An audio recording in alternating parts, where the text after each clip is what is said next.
સુરત મહાનગરપાલિકા સંચાલિત સ્મીમેર હોસ્પિટલ હવે પેપરલેસ સિસ્ટમ ઊભી કરવાની દિશામાં આગળ વધી રહ્યું છે. હોસ્પિટલ ઇન્ટિગ્રેટેડ મેનેજમેન્ટ સિસ્ટમ હેઠળ સ્મીમેર હોસ્પિટલને સંપૂર્ણપણે કોમ્પ્યુટરાઇઝડ કરવાની તૈયારીઓ ચાલી રહી છે, જેથી આગામી સમયમાં દર્દીઓ અને તેમના પરિવારજનોને કેસ પેપરથી માંડીને તબીબને તપાસ કરવામાં સમયનો વેડફાટ થશે નહીં.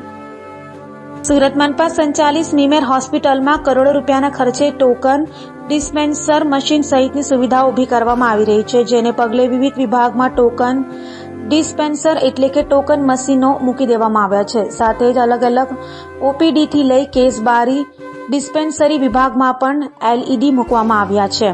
આખી સિસ્ટમને લિંક કરવાની કામગીરી પૂરજોશમાં ચાલી રહી છે. હાલમાં દર્દીઓને કેસ પેપરથી માંડીને ડોક્ટરોને બતાવવા તેમજ દવા લેવા સહિત દરેક જગ્યાએ લાંબી લાઈનોમાંથી પસાર થવું પડે અને કલાકો સુધી રાહ જોવી પડે છે, જેને કારણે ઘણા દર્દીઓને અડધો દિવસ હોસ્પિટલમાં જ પસાર થઈ જાય છે. જો કે આ પેપરલેસ સિસ્ટમ શરૂ થયા બાદ દર્દીઓને આ તમામ પડોજણમાંથી રાહત મળશે.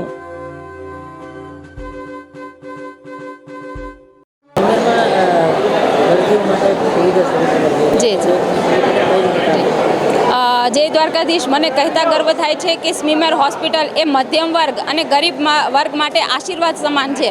અને સુરતની સ્મીમેર હોસ્પિટલ એવી છે કે જે મહાનગરપાલિકા સંચાલિત ગુજરાતમાં ફર્સ્ટ હોસ્પિટલ છે.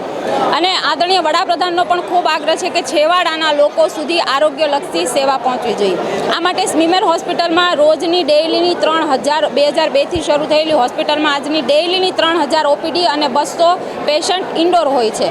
એટલે આ દર્દીઓનો મોટાભાગનો સમય એનો લાઇનમાં ઊભા રહેવામાં, કેસ કઢાવવામાં, દવા લેવામાં, દરેક ઓપીડીમાં જવામાં નીકળી જતો હોય છે. એટલે દર્દીઓને સગાવાલા ખૂબ હેરાન થતા. એટલે આનો શું ઉપાય કરી શકાય? આના માટે અમારા પદાધિકારીઓ, મેયર, સ્ટેન્ડિંગ ચેરમેન સાથે અને અમારા પ્રદેશ અધ્યક્ષ સાથે ચર્ચા કરીને કે ભાઈ આમાં નવું શું કરી શકાય. તો એના માટે ટૂંક સમયમાં મને ગર્વ થાય છે કે એક નવી સિસ્ટમ આવી રહી છે. આ સિસ્ટમનું નામ છે હોસ્પિટલ ઇન્ફોર્મેશન મેનેજમેન્ટ સિસ્ટમ, એટલે કે SIMS સિસ્ટમ. આ સિસ્ટમ અમલી થતાં સમગ્ર જે કામગીરી છે એ કોમ્પ્યુટરાઇઝ થશે અને પેપરલેસ થશે. સંપૂર્ણ ડેટા કોમ્પ્યુટરાઇઝ થવાથી દર્દીઓને જે મોટી મોટી લાઈનોમાં ઊભું રહેવું પડતું હતું એમાંથી એને રાહત મળશે. જે કલાકો સુધી ઓપીડીની બહાર બેસી રહેવું પડતું હતું એમાંથી એને રાહત થશે. અને અંતે દર્દી અને દર્દીના સગાના આને લાભ થતાં ઝડપથી એ સાજો થાય અને એના ઘરે પહોંચે. અંતે અમારો ઉદ્દેશ્ય તો એ જ છે કે એનો સમય બચે અને એની સારવાર સારી મળે. આ માટેની આ સિસ્ટમ ટૂંક સમયમાં અમલીકરણ થશે અને એનો ફાયદો છેવાડાના દર્દીઓને ખૂબ સારી રીતે થવાનો છે. જી. આ સિસ્ટમ એવી છે કે જ્યારે દર્દી એન્ટર થાય છે તો એન્ટર ગેટ ઉપર જ ટોકનના 2 મશીનો છે, ટોકન મશીન. ત્યાંથી અમારા માણસ પણ ઊભેલા હશે, કારણ કે નવી સિસ્ટમ છે એટલે દર્દીઓને સમજતા વાર લાગશે. પણ 4G, 5G અને 6Gનો જમાનો છે તો સિસ્ટમ સાથે અપગ્રેડ થવું પણ ખૂબ જરૂરી છે. એટલે દર્દીને સમજવામાં આવશે. ત્યાંથી ટોકન લીધું બાદ એ કેસ બારી પર જશે, ત્યાંથી એને હેલ્થ કાર્ડ મળશે અને એ હેલ્થ કાર્ડના આધારે ઓપીડીના ડૉક્ટર પાસે જશે. એ ડૉક્ટર પાસે ગયા બાદ એની પાસે પણ એક કોમ્પ્યુટર હશે જે ડૉક્ટર પોતે અથવા રેસિડન્ટ ડૉક્ટર પાસે એમાં એની એન્ટ્રી કરશે કે દર્દીને શું પ્રોબ્લેમ છે, કઈ દવા લેવાની છે. આ સમગ્ર ડેટા એને દવા બારી પર અથવા એને જો એડમિટ થવાનું છે તો ત્યાં એ જગ્યાએ પહોંચી જશે અને એ દર્દી ત્યાં જશે. એટલે આખી સમગ્ર સિસ્ટમ કોમ્પ્યુટરાઇઝ હોવાથી અંતે એનો લાભ દર્દી અને સગાવાલાને થવાનો છે.